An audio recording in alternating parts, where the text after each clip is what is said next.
Spoduk here with Prince Whatever. He's come all the way from Brighton in England, well, Bexhill, which is nearby. There's come further than me, and we're here, as you know, on the last day of Everfree Encore. His set last night was really, really good. Thank you. Got everyone jumping. Yeah. Yep, they filled the room. So what made you interested in coming to this con? Well, I just love playing cons, and they invited me, and it seemed like a similar deal to Derpy Fest, which happened 2018, last year. So yeah, I really loved that con. Yes, that's back next year, by the way. That was an absolutely wonderful con. And yeah, it sounded like the same kind of jam, so I was super down for that. Yeah. How would you say it differs to Derpy Fest? More focus on music, because it is a music festival, and less like vendor-y things. Because the only vendors there were me, Crusader, and the Brony guys. Yeah. Yeah, so it's like all about the music and camping and getting drunk, and Derpy Fest was similar, but more like a con, less like a music festival. Yes, this is more of a meetup than a convention, but it still counts as a convention because there's some vending and stuff going on. Germany is like a big center. There's like five conventions / meetups. You know, you've got Derpy Fair coming back next year, Galacon. You have LunaFest, and obviously this, and the Thuringian Bronies as well. And there's another one starting up next year as well. Another one? I think, yes, the Sunset Shimmer Summer Siesta. Oh, wow. Yes. That's awesome. Siesta, rather. Yeah, and that's crazy. That one might be in Austria, I'm not sure. But I know they've got Euro BronyCon in Austria coming up as well. Yes. Okay. I'm hoping to talk with him later as well. Now, okay, so have you got anything new coming out soon? You mentioned new stuff. Technically no. I've got some commission work to do, so I might release some of that because it's just more music. Yeah. I've got videos coming out, but that's like just more stuff from the album I released, so it's not really new stuff, but it's new to the channel. Yes. And when did you release your last album? Oh, jeez. Around the time of BronyCon. No, it was after BronyCon. It was before Czechwestria, so about a month or two ago. Yeah. And it's September now. What was the month before September? August. June, July, August, yes. Yes, so sometime, I believe it's sometime in August. If not June. No, July, that's the one. Okay. So do you want to give us a bit more of detail on who's on the album with you, what it's about? Oh, jeez. Well, it's my technically my third. It's called Reimagine. It's a semi-concept album. There's 4 tracks that follow an overarching story that I wrote about.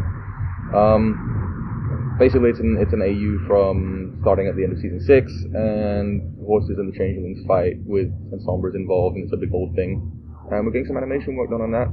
Half of it's done-ish, and we're gonna finish the rest off soon, I hope. Yes. Get that out. But yeah, the rest of it's just normal kind of, me stuff, some pop punky stuff, some metal-y stuff, some synthy crap. Whatever you like. Okay. So for those of you who have seen the album already, you may have heard about the Horse Music Herald. There's more stuff coming out for you. There's more tidbits, for fans of this guy.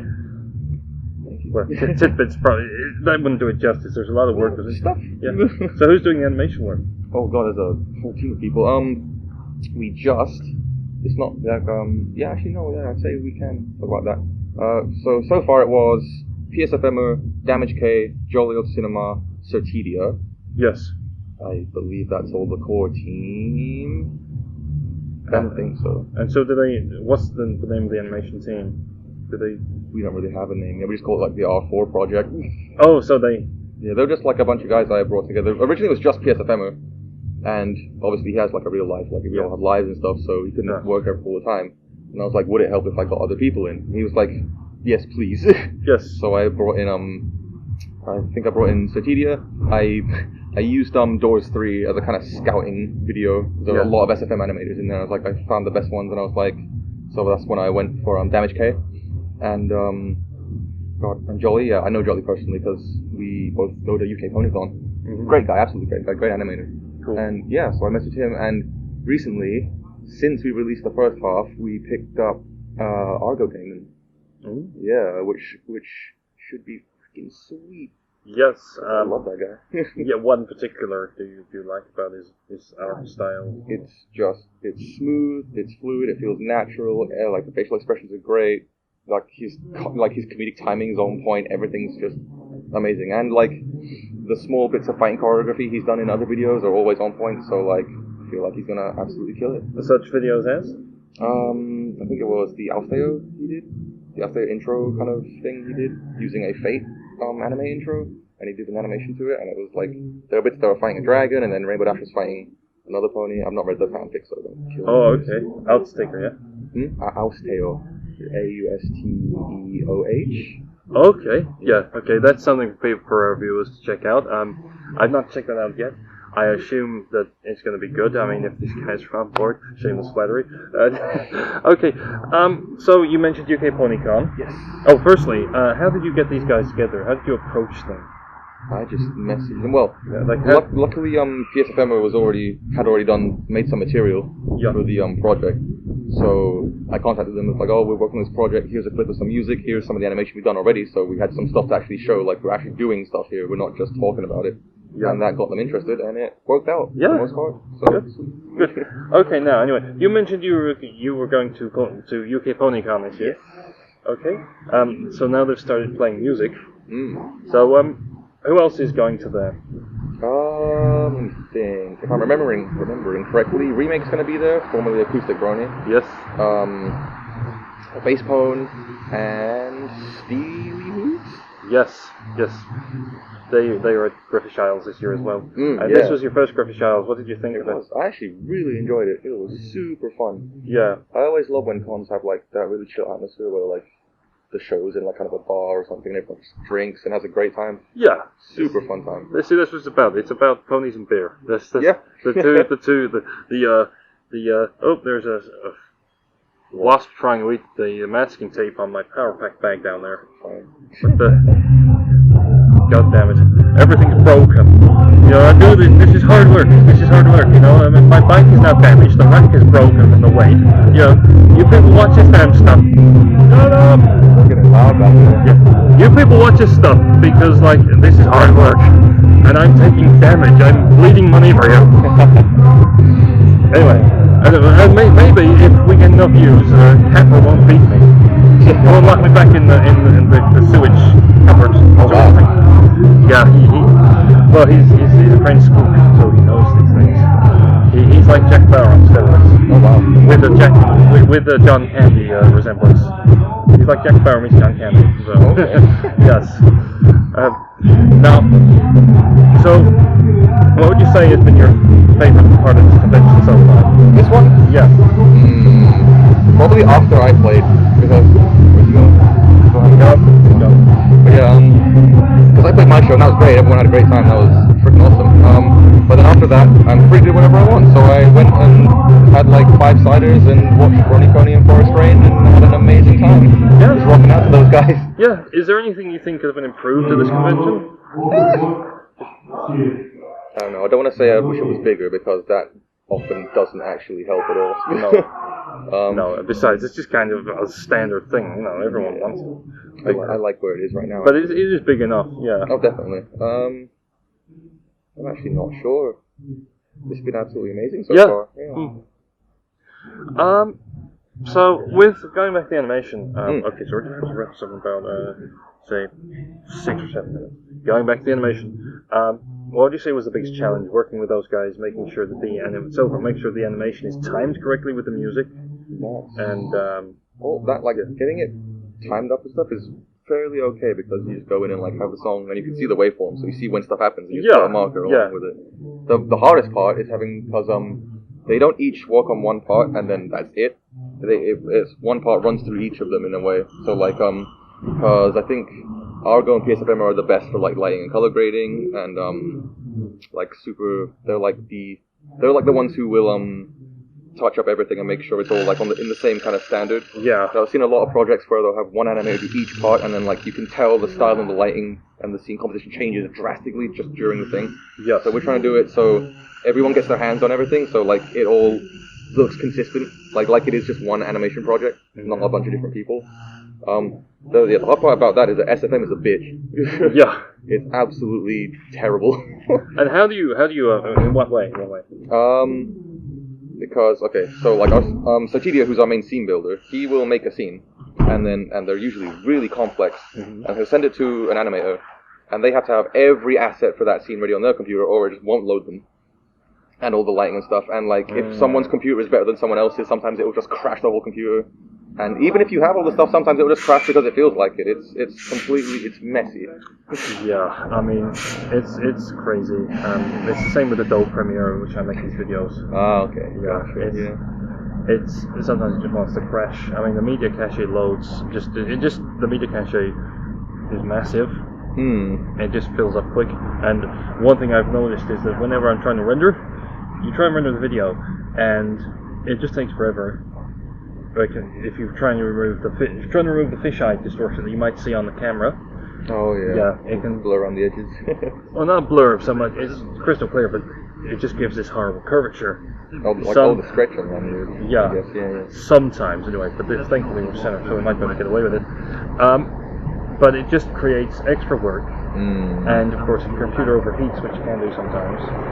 You crash mid-render. Yes. But because of that, you end up having a hypersys file, which is like the Hibernate system file. Everything gets loaded into the memory. Adobe files are like 3 or 4 gigs, so it's huge. Yeah. And that means that's not a bad time. Yeah. So it just takes up tons of hard drive space.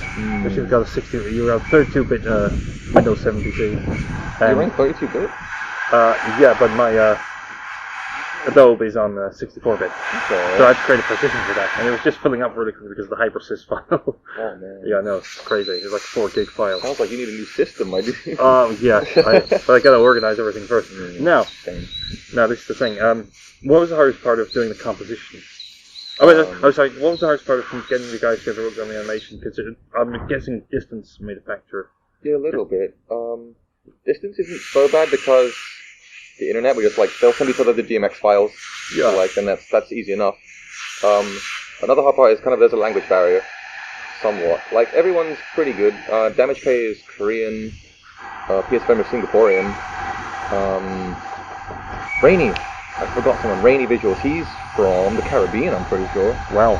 And Sotidi is Danish.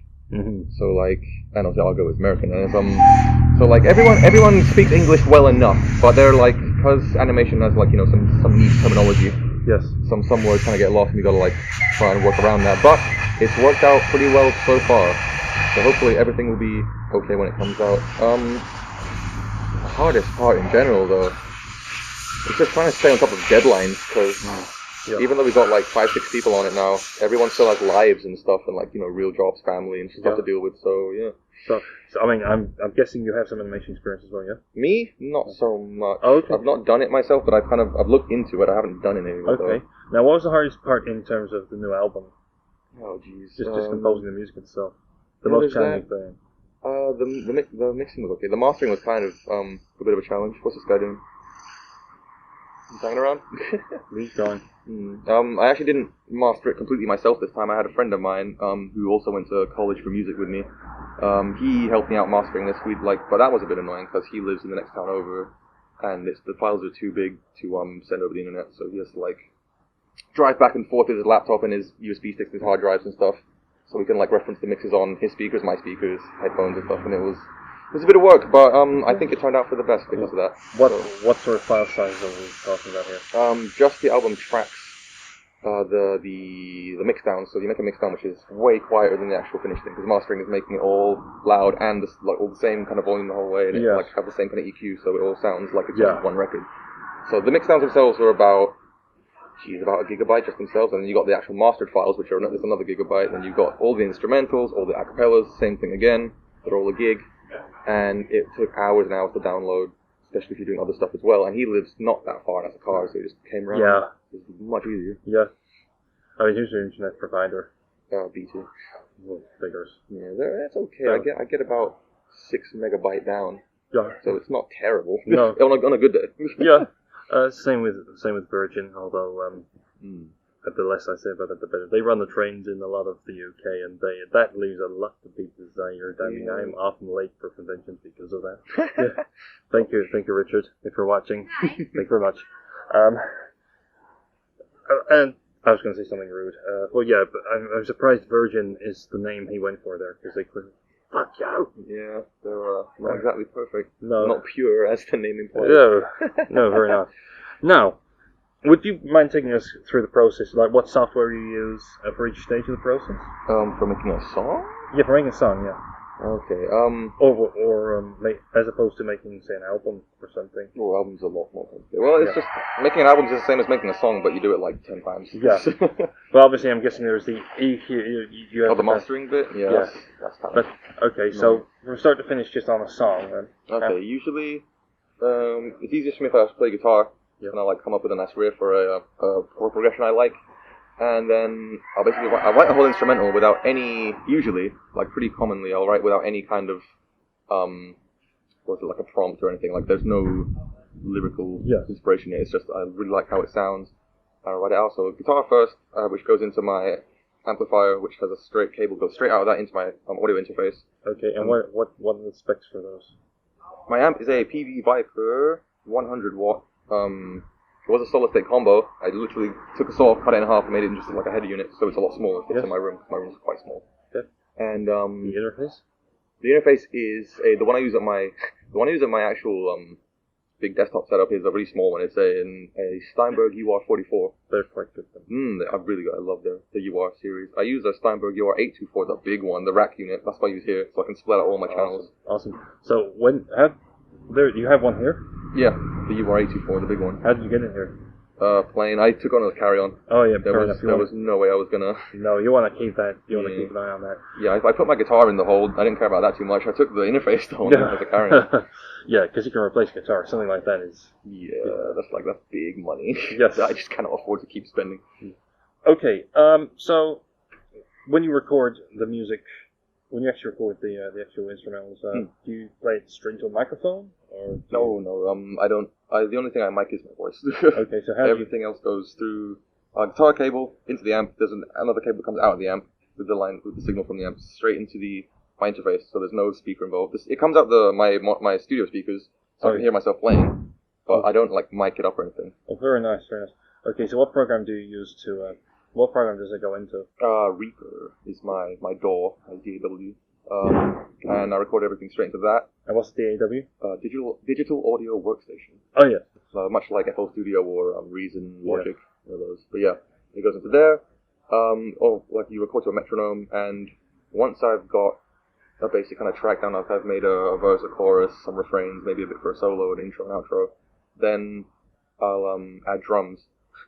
Usually when writing a song, I'll not actually write it all as one thing. I'll this part sounds cool as a chorus, then I'll write another part like, this could be whatever, and then another couple parts, and I'll kind of just Tetris it all around until it sounds cool. I'm like, this makes sense, this is coherent. I'll maybe change bits here and there to make it they flow into each other better. Mm-hmm. And then once that's ready, then you start writing the drums on top, and then once that's done, then you can get the bass in, so make the bass guitar sit well with the bass drum.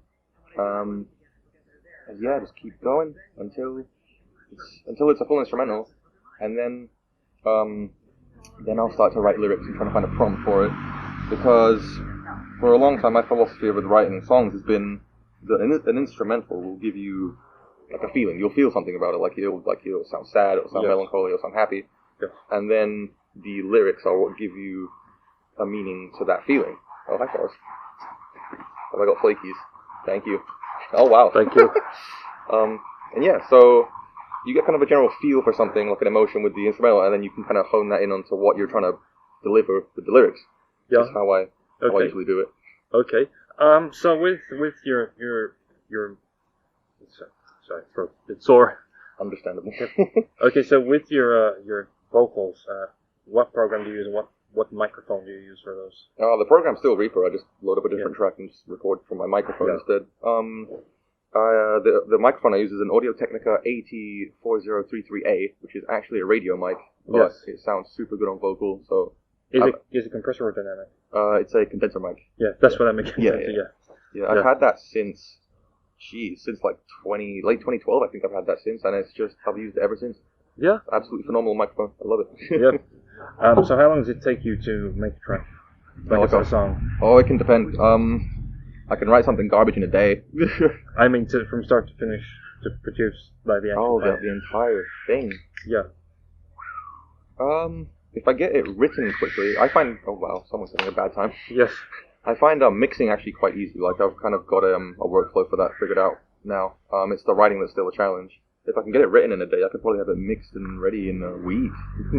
But sometimes it can take months. Like Solidarity took months. Yes. Like coordinating everyone to get the choir parts and mixing. I'm not good at mixing a choir. I'm not sure how to do it. So, or a crowd, I should say. Okay, and the workflow. What can you briefly describe the workflow you use? Okay, so I actually don't like using real amps like my real amp. I actually don't like how it sounds anymore. I'm really sick of it. But there's this program I use called FabFilter Pro Q3, which is an EQ module. It can match other, like, if I take one guitar tone that I really like, and I can profile it, basically make a profile using that EQ, and then just stick that on top of any guitar tone that I can make, and it will just make it sound like the first one. So that's how I make my guitar sound good, just straight off the bat. Yep. So like I just record guitars and Pro Q3, now they sound good.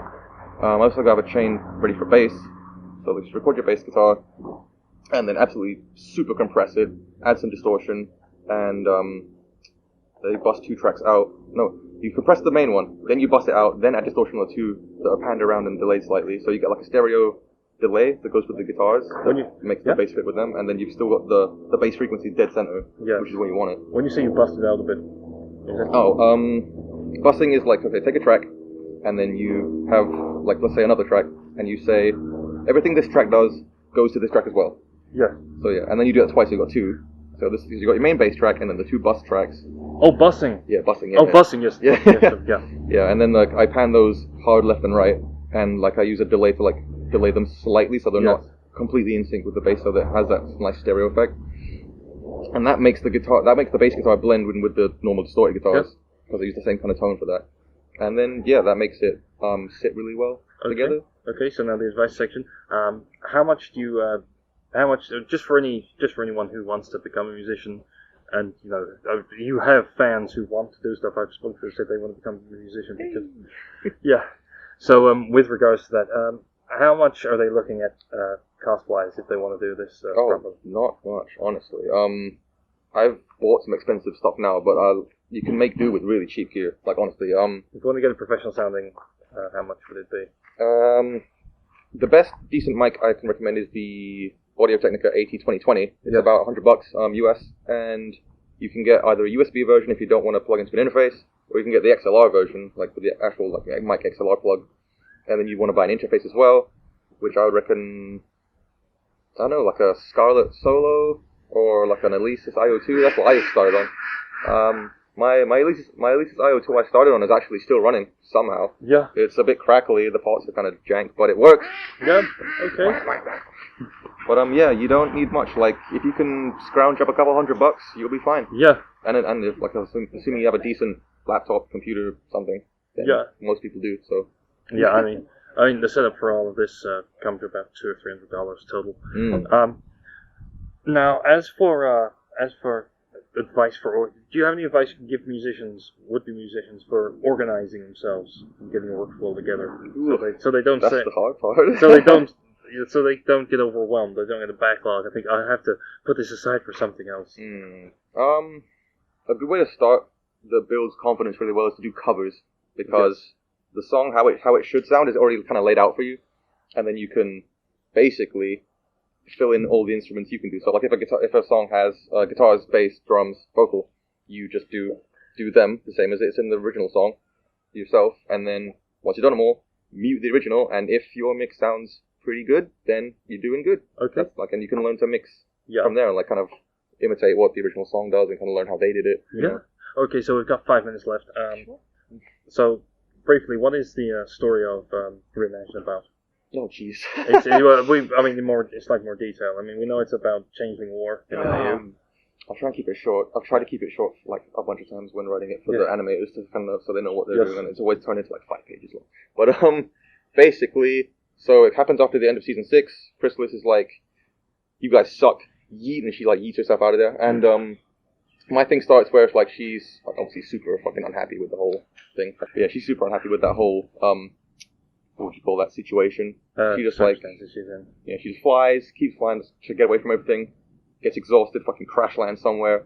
Bit of that storytelling trope. She loses her memories a little bit, not for long though. Don't worry about it. She wakes up, she's all like, the first song, a lot of it is about, like, oh, she has bits and pieces of her memory about what happened, and she's like, oh, is it even worth me trying to take revenge? Should I just, like, start a new life and try and not be a dickhead to everyone? Yeah.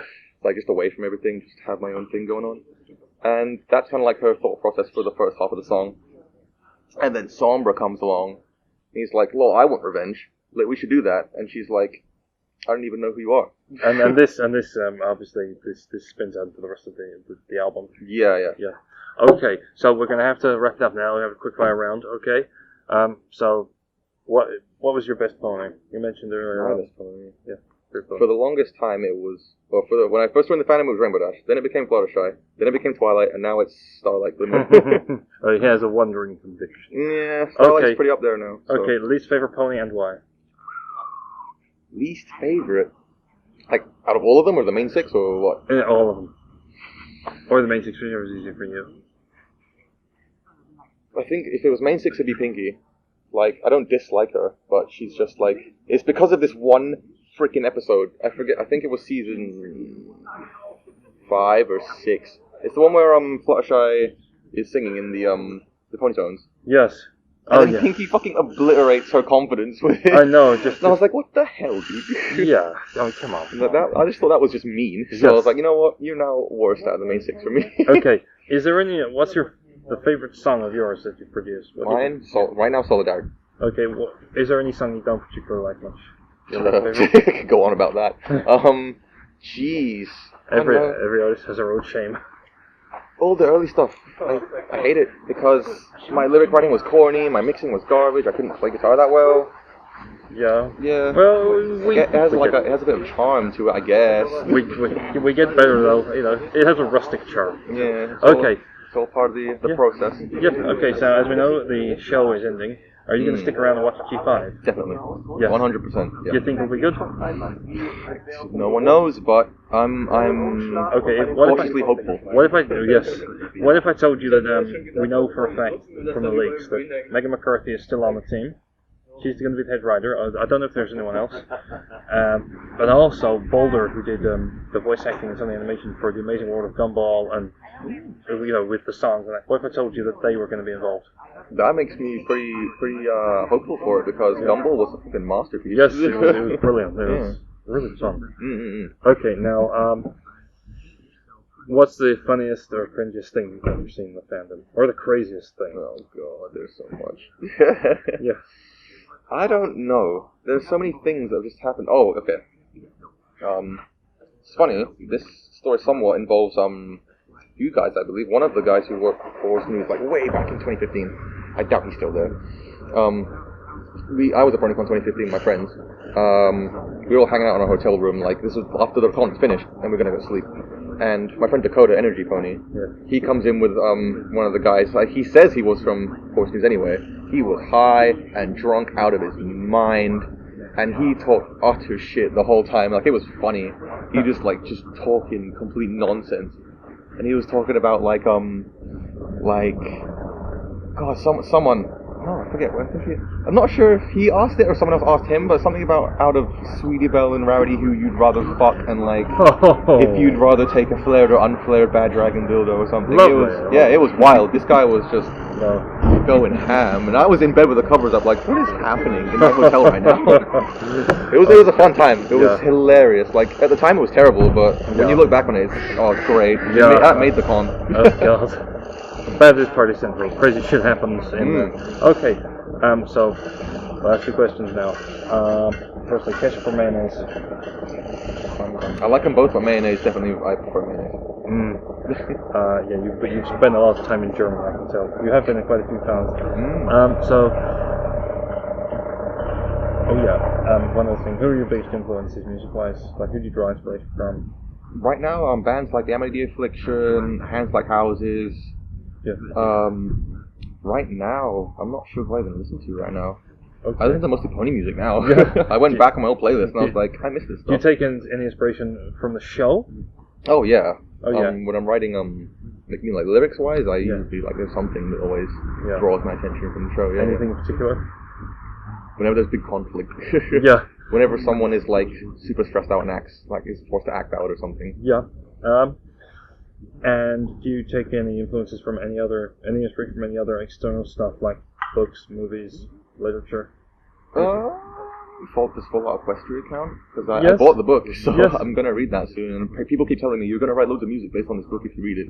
And I was like, you're probably right, because like from all the fan art I've seen, it looks pretty fucking wild. Yeah, it is. Mm. Did you take anything from any anime or say Discworld or anything? Yes, anime. I remember the first song I uploaded to Equestria Daily, Rainbow Thrash. I remember Mike was on the Mikey was on the discussion panel or discussion committee for like songs that get posted, and he said, "Oh, it sounds too much like an anime opening." I was like, "That's the whole point, Yes. my dude."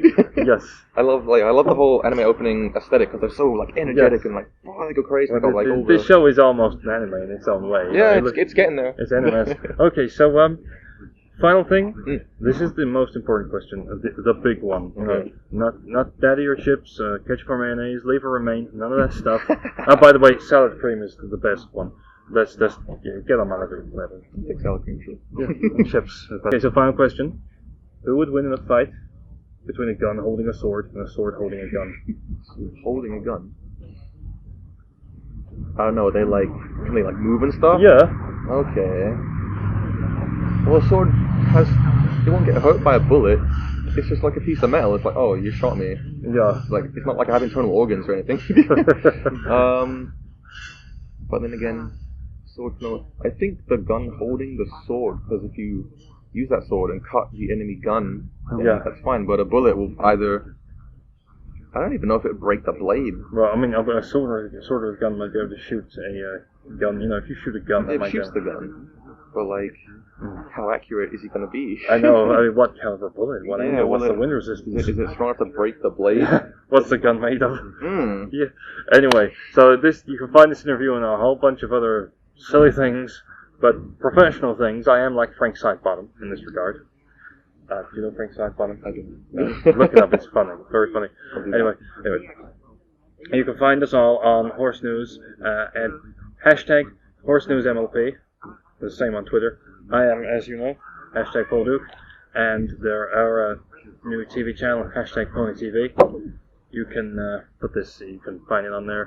And yeah, so we're going to enjoy the rest of the con. You guys have a nice life, and we will see you later. Check it, a click hole in a donut shape. Clipping on them con badges so we know what plays and keep a press pass. Favorite pretty pony, probably press pass. Lowering the trilby on his eyes. How'd you guess that? Horse news, motherfucking horse news, motherfucking horse news.